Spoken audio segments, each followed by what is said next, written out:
I am greeting you in this lovely town here. Alter, Junge. You can easily forget this little mistake looking at this awesome scenery.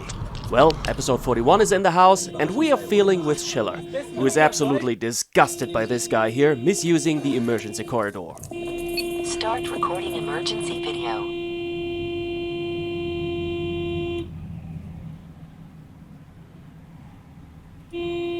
Despite how disgusting such behavior is, you gotta pay fines for unlawfully using the emergency corridor.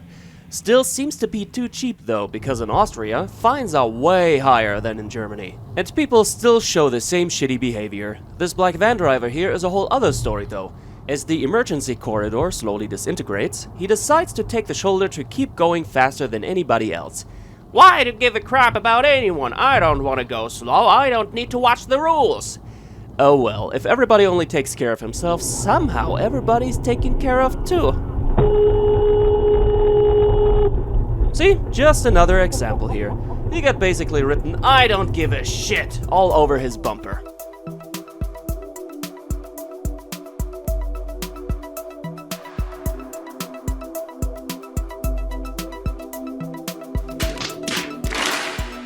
If this wasn't on tape, I would not believe such stupid things happen. Apparently, the minivan driver wasn't very patient and desperately wanted to pass everybody.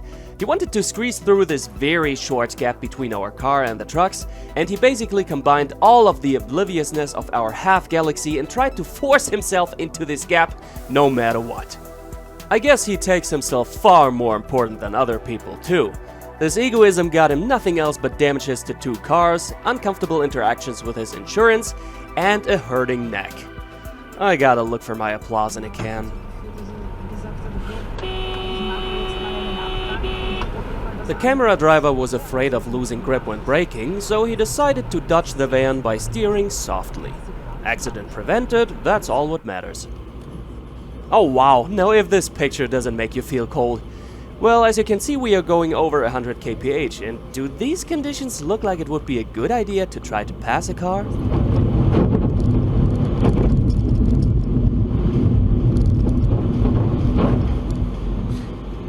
That was certainly some very violent feedback that it wasn't. The guy seems to be lacking an understanding for the combination of road conditions and appropriate speed. The guy here doesn't seem to be totally oblivious, but still makes a poor choice.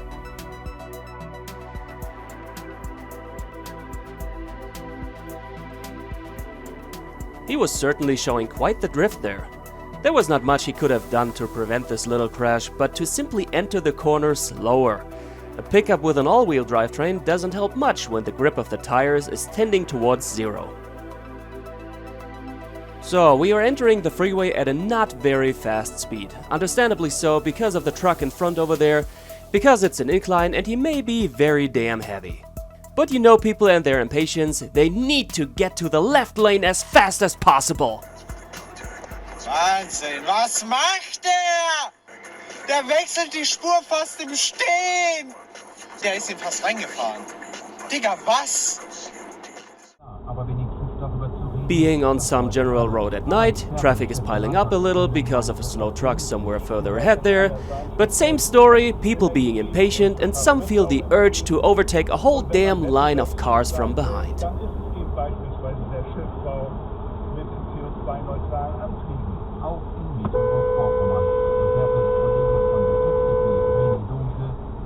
Certainly it was a dick move of the van to squeeze into the lane that violently and deserves some honking. But in my opinion, our man here is exaggerating with his signaling and earns a brake check for it. Still another very bad move of the van driver, no arguing. Just saying, running your horn and high beam like a madman, no matter the reason, never leads to anything productive. And I am not encouraging it. The questionable van driver with the short fuse does the same thing with the next car, and who knows on how many occasions. And once again, it's a company van with the name of company prominently shown to all sides. This guy may run into real beef with his boss sooner or later.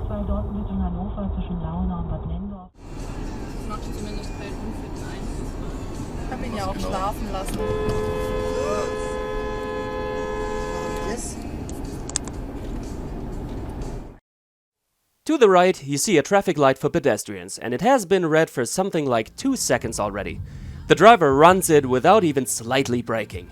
The person on the bike might have been so bewildered to start the crossing only after checking for more nutcases to be around. But step up the game. Another pedestrian light here, cars get red, and the woman to the left already now got a green light. But gladly she's paying some real nice attention. This ignorance level is over 9,000, and it's only a matter of time when that driver might kill somebody. Now here, it's not about the lights, just about the car there and the psychology of the camera driver. Oh, ist falsch gefahren. Oh mein Gott. Oh. Geht's dir gut oder was? One of those roads which even provides one of those helping mirrors, if only this guy would recognize it.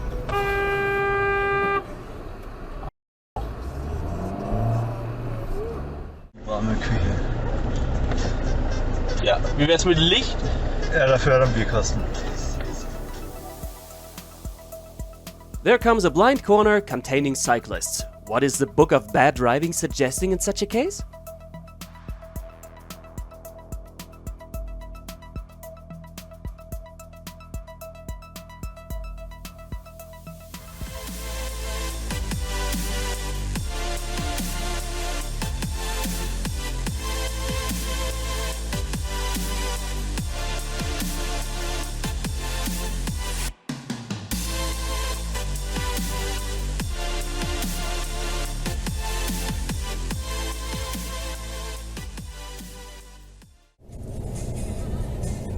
Damn it! It's a sudden exit again! Let's f up the truck driver real quick and keep it running, yeah!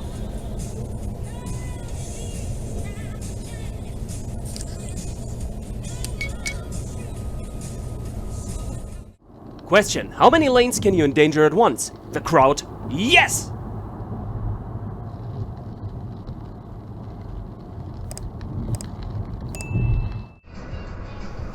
Cyclist must overtake! Better not. Jürgen used his brain and corrected his driving. Not so this other guy. But hell, this at least didn't look like an ultimately dangerous situation, so I guess you want to be shown one, right? Take several blind corners with loads of trucks driving around, best spot for passing ever. That is how people get killed in traffic. Drivers somehow shutting off their goddamn brains and pulling those stupid stunts. Okay, relax, let's calm down a bit and switching from near-death experience to something that is quote-unquote just ignorant and selfish. A Ferrari in Düsseldorf basically stealing the bike lane from cyclists.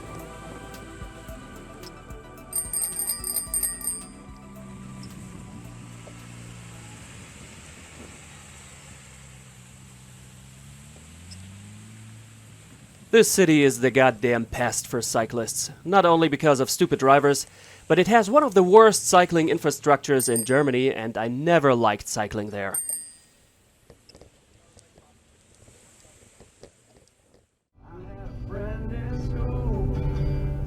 I am daring to say that the driver coming from the left here is pretty much in a hurry and doesn't care to be patient. Because only seconds later at the next light, boy, gotta keep it moving! Okay, we are driving in a very narrow road. Parking spaces are rare and no two cars can pass each other. And what are we encountering? It's Our Majesty, who cannot be asked to find a parking spot like an ordinary peasant, and you will respect and worship the royal vehicle. And even if something like a fire truck would need to drive those streets in an emergency, it could do nothing else but stay and wait there until Our Highness can be located. Long live Our Majesty. Alright, we are driving deep at night with KTP, and it gives us an interesting example how suddenly Microsleep can hit you. He even turns off his high beams, and then 3 seconds later... That was literally an inch away from a horrifying accident. Microsleep is a serious matter, and we are planning to make a special episode about it in the future, when the channel grows and this valuable content reaches more viewers. Our only special episode so far is the motorbike crash. If you haven't watched it yet, you can click it to the left. And to the right is a playlist with our other episodes. Take your pick. I'm out for now. See you soon.